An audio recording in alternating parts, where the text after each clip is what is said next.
It's Friday, July 2nd, coming up on a special edition of The View. Guest co-host Kate Gosselin's helping us raise the roof on a view that's all about hot fun in the summertime.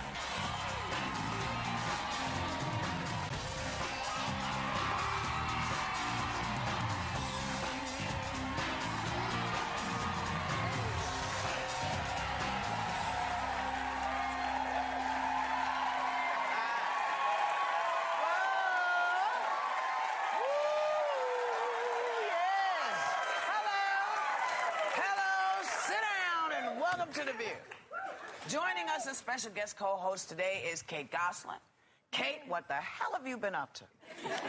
What's going on with you? Just sitting around doing nothing. Hanging out? Yeah. Well, you're not breastfeeding, so that's all right. You've been doing a lot. Pregnant, right? Thank you. No, not pregnant. And I have to say, I was supporting you on Dance with the Stars. I came in with my Team Kate I heard that T-shirt. Wanted you to win. No, nobody had it but me. Nobody had it but you, Sherry. You were a good supporter. I was trying to explain to people when you were doing Dance. It was so much pressure, you know, because you came in. Everybody else, they were either an actor, an entertainer, an athlete. You came in as I'm a mom. Right. And I'm just doing something that's out of my comfort zone. I underestimated the fear factor. Yeah. Big time. Yeah. I was like, for the first time in my life, I would get out there and I was totally paralyzed. It was scary. Well, this is what I'm going to tell you, because if you're going to do television shows, which you're doing quite a bit of, even when it's horrible, you got to smile. Was she not smiling? No, she was not smiling. You got to like give it the old, because you knew you were getting out of there. It was so much pressure, and I'm such a perfectionist, and darn it, my body would not do what I wanted it to do. And what did you want it to do? I wanted it to dance like Nicole. You wanted it to dance. Okay, I wanted to be Nicole. Let's just be honest. And it just wouldn't do it. And I put in the work, and I put in the time, and you have to remember that was a really difficult time with custody and things, and it was killing me. I totally agree with you. I needed to walk in there and smile and be grateful for the opportunity at every moment. You can't put yourself. You wanted to be Nicole Scherzinger. So yeah, I'd like to be a size 0 too. But I think you were raising the bar too high for yourself. I'm guilty all the time. I don't think that's a bad thing to put some pressure on yourself. I think it's normal to put pressure on yourself, especially when you've got a lot of responsibilities. You have to do it personal down. Sure. I couldn't do it, and it'll remain in my mind as a fun experience, but something. Do you feel like you failed? No, because you did. Yes. No, I do. Really? I'm sensing some sort of failure there. Fail at all. I think a lot of mothers looked at that. This is a girl who had sextuplets at 29 weeks and 5 days, and I still am annoyed with myself that I didn't hit my goal of 30 weeks.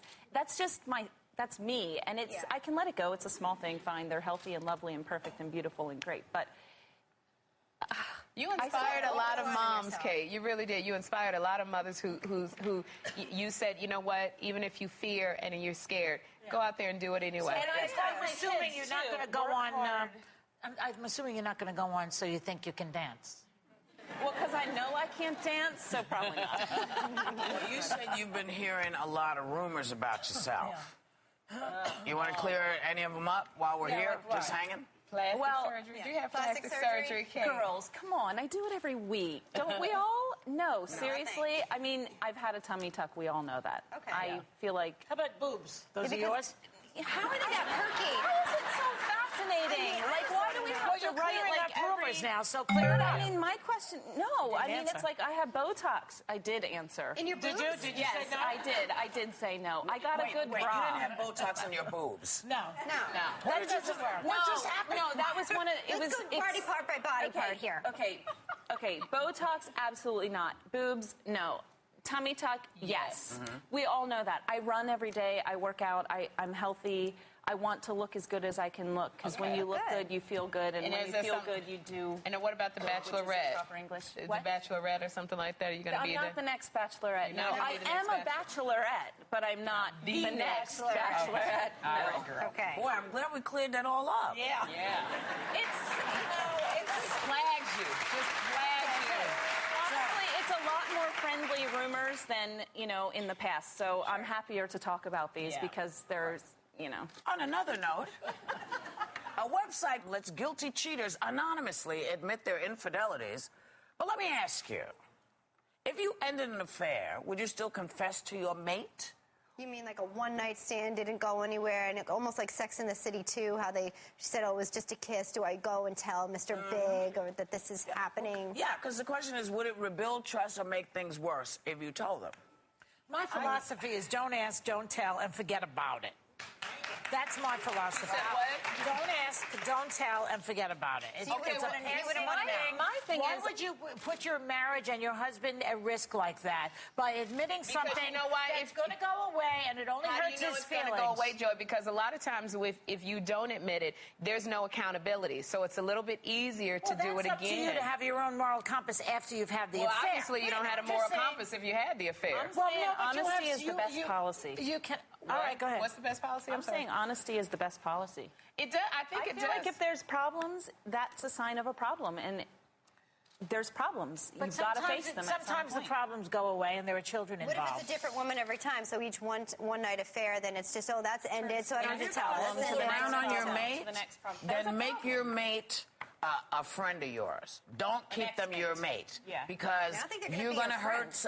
Well, you never know. Because I'd much rather know, and you know this is my philosophy. Right. I'd much rather you told me this is where you're at. If I'm with a guy who messes with a lot of women, I want to know that so I can make the decision as to whether I can accept that. Agreed. If I'm with you and you don't want to be with me, and you're doing this or that, just tell me, because I don't want to be with you if you don't want to be with me. It's easier to say when you're financially stable. People are in different situations. Sometimes they have children. They're trying to preserve the marriage for various reasons, because a lot of people are Here's the involved. deal. People aren't necessarily telling. I don't think the confession comes out of the, hey, I just want to be honest with you so you know the truth. I think it's almost a cathartic thing, and that's why this website's come up, because it must make the person feel better to get it out. It seems like an evil inside, and to get it out makes it feel better. So again, it's another selfish move maybe by the person who committed the act of adultery. And that's why if you're going to be a selfish bonehead, then you need to make this decision before you tell me.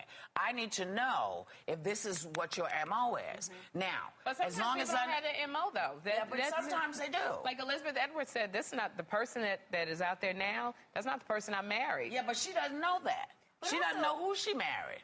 And it's sometimes it's also, I think... But he knew who she married. I'm saying some people have affairs, and sometimes, I don't know, I shouldn't say it just happens, but some people, they've never had an affair before. It doesn't so that's matter. not their MO. But it's not your... Yes, listen, if someone is going to go out and have an affair on you, it's because they are unsettled where they are.